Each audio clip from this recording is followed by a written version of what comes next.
Most people think that experiences in life happen on a sliding scale. We try to find ways to get from misery to joy. It becomes a game of figuring out which stuff takes you towards joy and away from misery. At one level of consciousness, it seems as though the way to move to joy is by having the right stuff: money, a good job, a great relationship, a nice home, the shiny stuff we all can show off. But as we look deeper, we start to notice that there are plenty of people who have all the stuff but are still miserable. And we also know people that don't have any of it and are happy. So we begin to look deeper and we see that it's not the stuff but our actions that make us happy or unhappy. So the second level of consciousness becomes, well, if you do the right thing, you'll feel good about yourself. And if you do the wrong thing, your conscience will haunt you forever. The problem with this view is that we all know that more often than not, good things happen to bad people and bad things happen to good people. So doing the right thing, although should be its own reward, does not lead people to happy lives. After all, it seems kind of unfair that much goodness can go unnoticed and bad things get the recognition they don't deserve. So the next level leads us towards internal things. We realize that it's not the things that happen to us, but what we think about what happens that determine our experience. That's why two people can see the same event and have two completely different feelings about it. So we do what we think is the right direction of joy, positive affirmations, and keeping a positive mindset. There's just one problem with that. We have the inability to keep the positive thoughts, and that becomes more work than we cut it out to be. We quickly realize that we really can't control the thoughts that come into our head. We can only choose the thoughts we decide to engage in. We don't really get to decide what pops up into our heads. Think about the times you wake up in the morning. Do you decide the first thought that pops into your head? Nah, I didn't think so. So wait a minute, hang on. Happiness doesn't come from what we have or what we own. Happiness doesn't come from thinking positive thoughts because we don't really get to choose the thoughts that come in. Well then, what does that leave us with? Aren't we kind of screwed? If happiness is outside of our control, what's the point of pursuing it? Well, what if you stop pursuing it? What if the more you pursue it, the farther you'll be from finding it? What if happiness can only be pursued indirectly? Okay, let's back up. Are you ready? The reason we can't find happiness from things, or positive affirmations, or trying, is because happiness is not a thing. It's not something that we can have or not have, successfully get or lose. All right, should I keep going? Okay, good. So after this realization occurs, some people decide, since we can't control our thoughts, well, we might as well not think at all. So we start to create complex routines like prayer, meditation, yoga, silent retreats, and all sorts of stuff to at least temporarily stop our thoughts. Now, don't get me wrong. Many times after the stuff above, we do get a sense of peace and well-being. That's for sure. The problem isn't so much doing that stuff. The problem is the time, dedication, and practice to get to that place. Now, it may seem like a small price to pay for inner peace, but what if you didn't have to do all that? What if there's another level of understanding beyond this one? Wait, what? All right, are you ready to take it to another level? Now, are you really, really ready? Okay, good. So we've decided that we aren't going to get happiness from things. It's impossible to control our thoughts, so we don't need to practice our positive affirmations. And frankly, I don't want to live in the mountains to get inner peace, so that doesn't have to be the answer either. Sitting in silence. So pay attention and draw this diagram.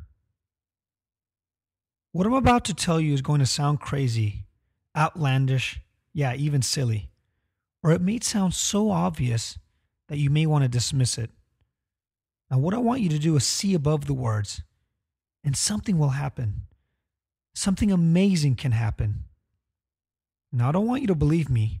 I want you to see this for yourself. So let's start from the beginning. You see, we were born at peace, in tune with the infinite, in touch with our bliss. We are what we were looking for. We've always had this innate well-being.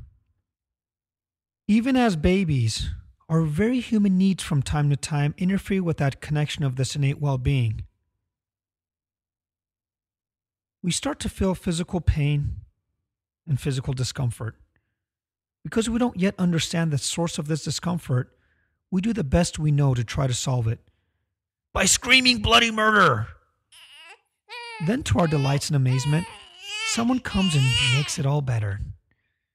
They feed our hunger, dry our bottoms, make noises, and entertain us with objects and movements. And before we know it, we're back in touch with that innate well-being. So it's natural for us to connect or attribute a return to well-being to the people or activities that seem to be causing it. We are okay because mommy loves us. We are okay because daddy protects us. And we feel okay because all the people around us. And of course, they all have our well-being at heart. And that's why we feel okay. But then one day, we do something in our joy that mommy and daddy didn't like. We splash a color on a wall or cry when daddy's tired. And suddenly, the ocean of love we are used to swimming in is filled with sharks and other bad monsters. And before long, we quickly buy into the myth of love and well-being living outside of us. But well-being, happiness, connection, love, peace, spirit is your nature.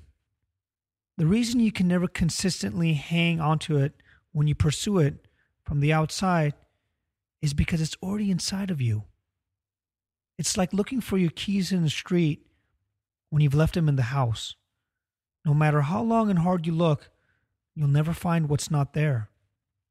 It's like trying to bite your own teeth or grab your own hand. It's impossible to do because it's already a part of you. Okay, I digress. So what if there's nothing to do but to start from the place that your true nature is your innate well-being? What if you gave yourself one less job to go look for it if you already know it's part of you? What if when you're going through your low moods, your body's just trying to tell you that you're farther away from your innate well-being, and all you have to do to acknowledge that is just to remind yourself, maybe that's all you'll need. What if you didn't try to do something and allowed yourself to get comfortable in that space, to know that you already have it and there's nothing to get? Where would that lead you to? This may just be the start of your journey into this understanding. Maybe this is the place where it just starts to click. You know, those places where you start to get those aha moments, those insights and bursts of love that we can't explain. We just know that happens in that space of our true nature, our innate well-being. What if it's a place to start where you don't have to even start at all? Because as soon as you realize that you've already got it, there's nothing to try to go get. You see, that space of our true nature, our innate well-being, it's inside of us already. For so many of us, we've been searching around looking for our innate well-being, happiness and love from the outside world, that we've been missing the gifts that has been inside of us this whole time. It's not a matter of looking for it. It's a matter of acknowledging that you already have it. You see, you don't have to go from misery to try to get to joy. You just have to know that you have innate well-being. And it's only when you start to believe into those negative thoughts and make them real that you go into being in misery. Because those thoughts do not exist until you engage in them. And when you realize thoughts don't exist until you breathe life into them, things start to change. And once you get into that space, that's where miracles occur. That's where the revolution happens. It's time to be a part of that inside out revolution. Are you ready?